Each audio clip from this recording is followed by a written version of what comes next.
Good afternoon, you're watching Q News. Here are the top stories for this hour. President Abdel Fattah al-Sisi has received Qatari Prime Minister Sheikh Mohammed bin Abdulrahman Al Thani in Cairo, where both sides reaffirmed their strong partnership and commitment to regional stability.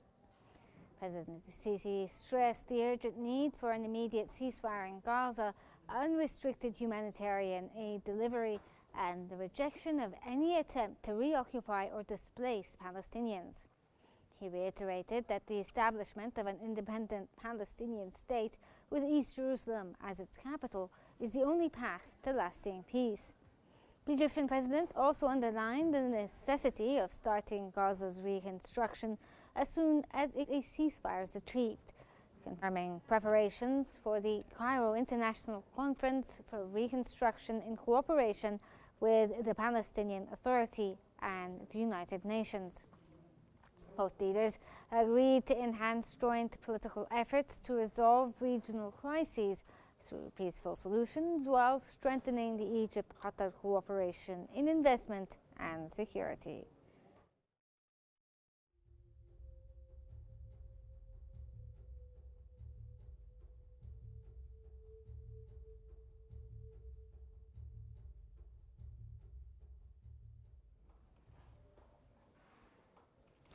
Egyptian Foreign Minister Badr Abdel-Ati and Palestinian Prime Minister Mohammed Mustafa visited Rafah crossing to oversee humanitarian aid entry. Egyptian Foreign Minister Badr Abdel-Ati, accompanied by the Palestinian Prime Minister Mohammed Mustafa, visited the border crossing, inspecting the operations facilitating the delivery of humanitarian and relief aid into Gaza. This marks the Palestinian Prime Minister's first visit to the crossing, highlighting Egypt's continuous efforts to support the humanitarian response and mitigate the consequences of the ongoing Israeli military assault on the Gaza Strip.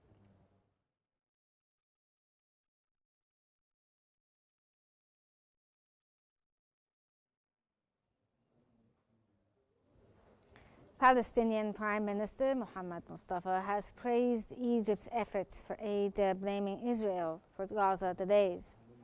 Palestinian Prime Minister Mohammed Mustafa had confirmed the effort to deliver humanitarian aid to Gaza are clear and tangible. Speaking at the Rafah border crossing, he praised Egypt's significant role under President Abdel Fattah al-Sisi, both through official channels and civil society, including the Egyptian Red Crescent and private sector. Mustafa stressed that the obstacle to aid entry is not Egypt, but the Israeli occupation, which controls the openings of 5 other crossings and deliberately keeps them closed, holding Israel fully responsible for the worsening humanitarian situation.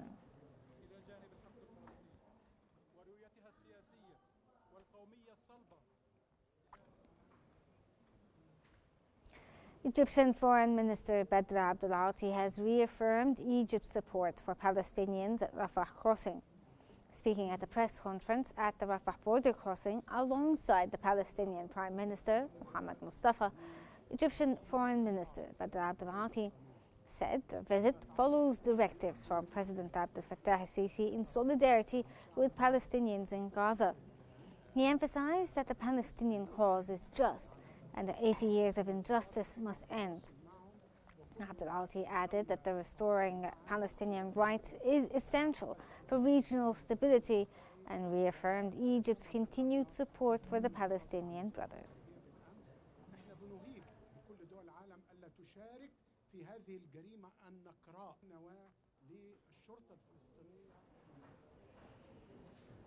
The Jordanian Foreign Ministry has condemned Israeli Prime Minister Netanyahu's incursion into the occupied West Bank and his rejection of a Palestinian state, calling it a flagrant violation of international law. Spokesman Ambassador Soufiane Khouda stressed that Israel has no sovereignty over Palestinian land and warned that settlement expansion fuels violence and instability. Jordan urged the international community to act, protect Palestinians, and support their right for an independent state.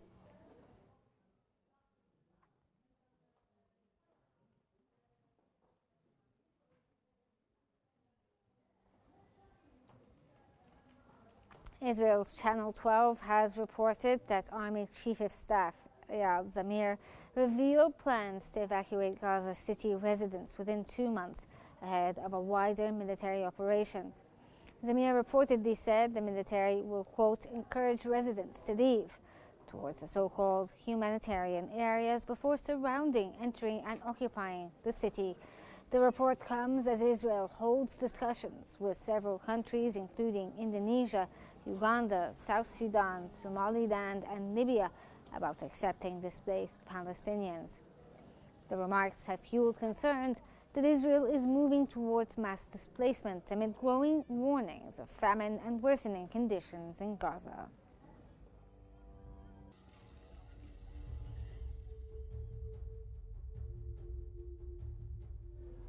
This brings us to the end of the top stories for this hour. Thank you for watching and stay tuned for more updates here on Qnews.